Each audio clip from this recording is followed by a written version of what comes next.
தாய் தமிழ் உறவுகளுக்கு வணக்கம்.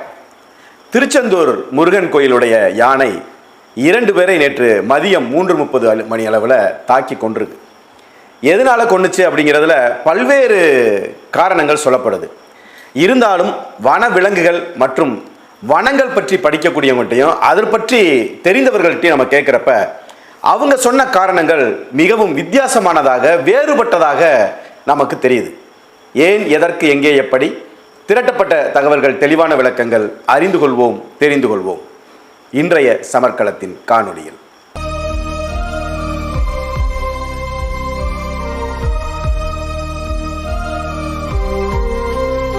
நேற்று 18ஆம் தேதி மதியம் 3:30 மணி அளவு திருச்செந்தூர் முருகன் கோயிலில் யானை தெய்வானை என்கின்ற யானைக்காக கொடுக்கப்பட்ட இடத்துல, அதாவது ஒரு பெரிய கூண்டுன்னு வச்சுக்கோங்களேன், முழுமையாக இரும்பு கம்பிகளால் சூழப்பட்ட உயரமான ஒரு மண்டபம் போன்ற ஒரு இடம் அந்த யானை தங்குவதற்காக ஒதுக்கப்பட்டது.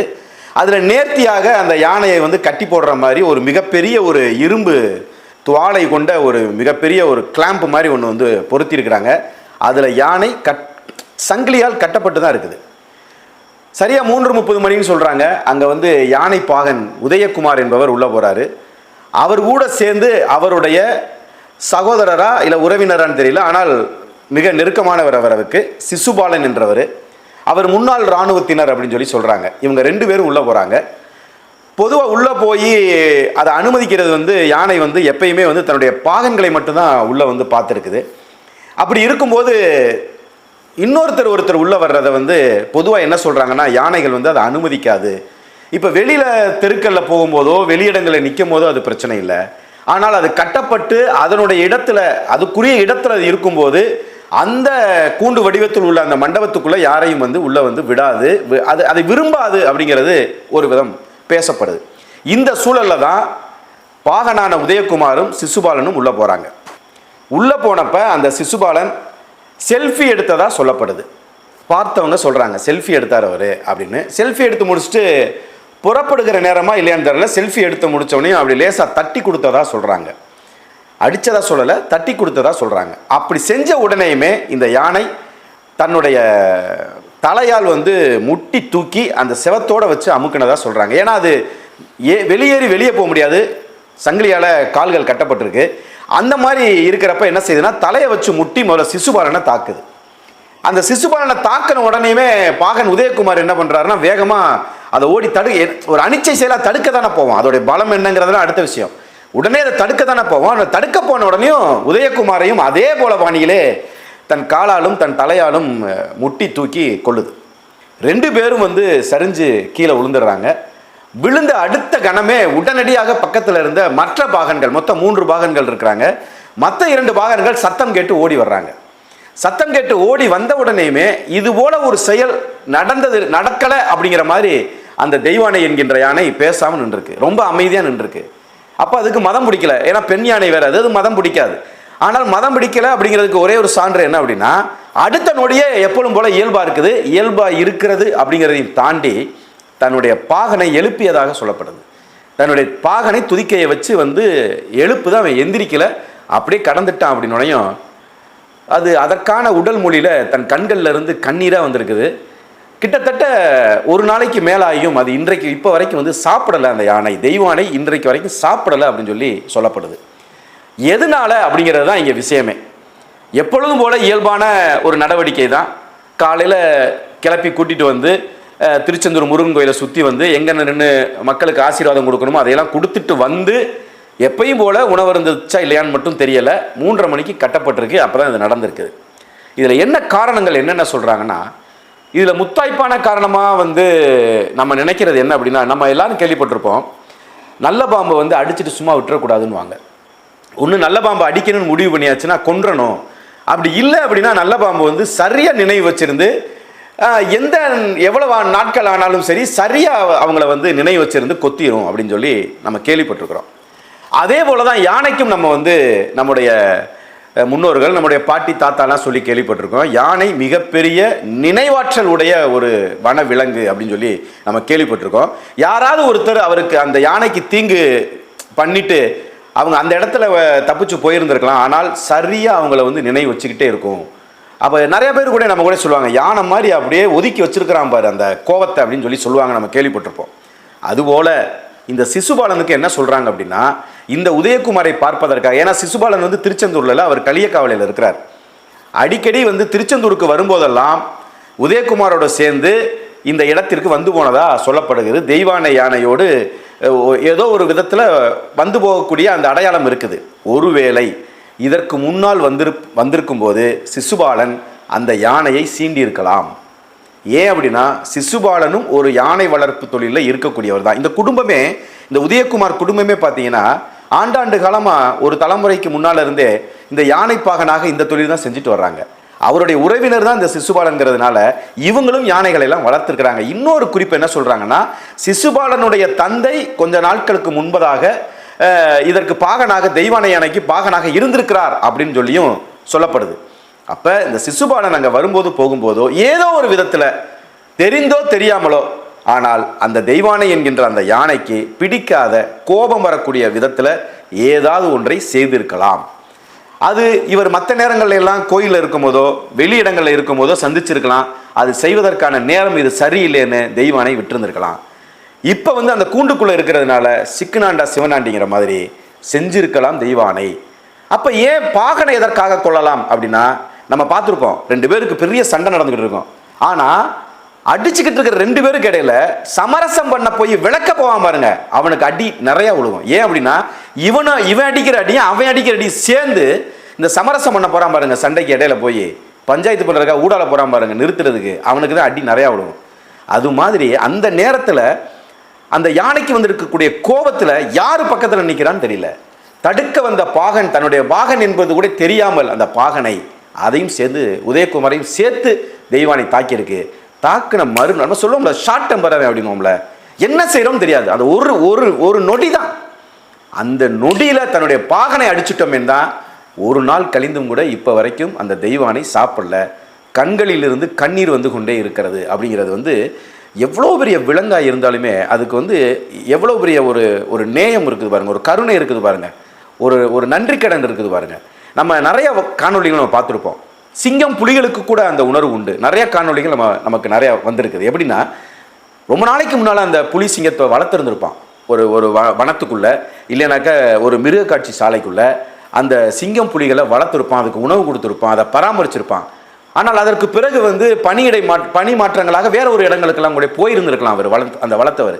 ஆனால் மறுபடியும் அந்த மிருக காட்சி சாலைக்கு வரும்போது அந்த சிங்கம் புலி எவ்வளவு ஆண்டுகள் கழிச்சாலும் சரி, அது சிங்கமாக இருக்கட்டும், புலியாக இருக்கட்டும், யானையாக இருக்கட்டும், அவரை கண்ட உடனேயுமே கட்டி அணைத்து கொண்டு அந்த பாசத்தை வெளிப்படுத்துறத நம்ம நிறைய பார்த்துருக்குறோம். இதுல இருந்து என்ன தெரியுதுன்னா, விலங்குகளாக இருந்தாலும் அவர்களுக்குள்ளும் ஒரு நேயம் இருக்கிறது, ஒரு நினைவாற்றல் இருக்கிறது. அது நல்லதாக இருக்கலாம், கெட்டதாக இருக்கலாம். அதுபோலதான் இந்த தெய்வானைக்கும் ஏதோ ஒன்று சிசுபாலன் மீதான ஒரு கோபம் வெகு நாட்களாக இருந்திருக்கலாம். இது ஒரு கோணத்தில் பார்க்கப்படுது. இன்னொரு கோணத்தில் என்ன சொல்றாங்க அப்படின்னா, குடிச்சிட்டு போனா அந்த ஆல்கஹால் வாட யானைக்கு பிடிக்காது அப்படிங்கிறதையும் சொல்றாங்க. அது ஒரு பெரிய கோணத்தில் பார்க்கப்படுகிறது. அதற்கு நிறைய வந்து வாய்ப்புகள் இங்கே இருக்கலாம். பாகன் செய்வதற்கு வாய்ப்பு இல்லை. ஏன்னா அவருக்கு தெரியும் யானைக்கு வந்து இது பிடிக்காது, பிடிக்குங்கிறது தெரியும், இதை செய்யக்கூடாதுன்னு தெரியும், 2வது கோயிலுக்குள்ள இருக்குங்கிறது தெரியும். ஆனால் அவரை சந்திப்பதற்காக வந்த உறவினர் செய்யாமல் வந்திருப்பாரா அப்படின்னா அது சந்தேகம்தான். செய்திருக்கலாம். அப்போ அவர் செல்ஃபி எடுக்கிறாருன்னா பக்கத்தில் இருந்து செல்ஃபி எடுத்திருக்கலாம், பக்கத்தில் போயிருந்திருக்கலாம்.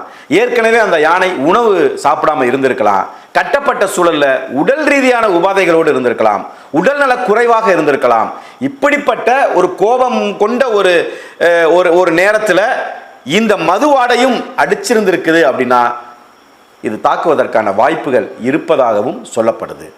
இந்த மாதிரி பல விதமான காரணங்கள் சொல்லப்பட்டாலும் மிக நெருக்கமாக இந்த செயலுக்கு நெருக்கமான காரணங்கள் 2ஐ உங்க முன்னால் எடுத்து வச்சிருக்கிறோம். பொதுவாக யானைகள் பார்த்தீங்கன்னா ஒரு நாளைக்கு 60 கிலோமீட்டர் நடக்கணுங்கிறாங்க, 250 கிலோகிராம் சாப்பாடு சாப்பிடணுங்கிறாங்க. ஆனால் 60 கிலோமீட்டர் நடக்குமா?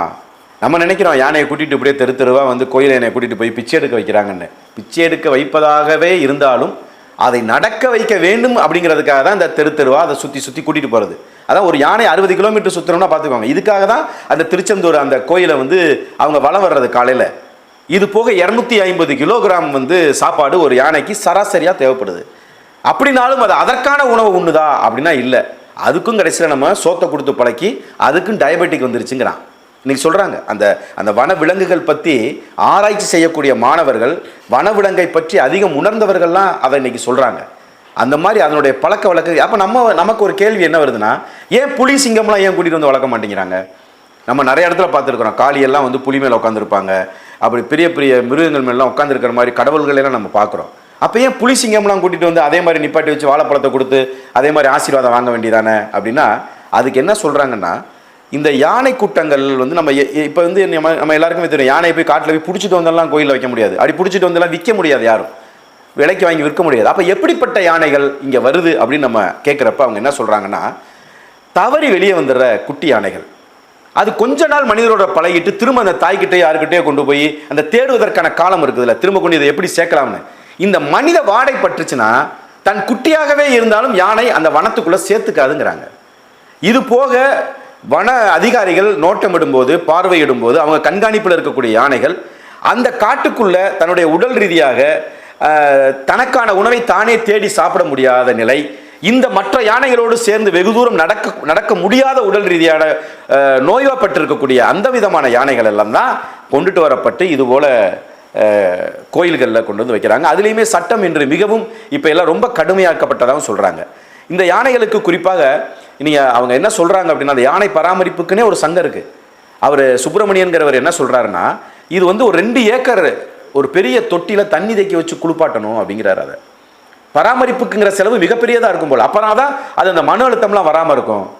அது அடிக்கடி தண்ணிக்குள்ளே இருக்கணும். இந்த தெய்வானை யானையை கூட என்ன சொல்கிறாங்க அப்படின்னா, அந்த உதயகுமாரே இதற்கு முன்னால் சொல்லியிருக்கிறாராம், அவ்வளவு அது வந்து மகிழ்ச்சியாக இருக்கும் அந்த தொட்டிக்குள்ளே குளிக்கிறப்ப. அது ஒரு 2 ஏக்கரில் தொட்டி கட்டி அதில் தண்ணி நிரப்பி அதில் தான் அதை நீந்த விடுவாங்க, குளிக்க விடுவாங்க போல். அதில் அவ்வளோ மகிழ்ச்சியாக இருக்கும் அப்படிங்கிறாங்க. அதை பராமரிக்கிறதுங்கிறது வந்து சாதாரண விஷயம் இல்லை.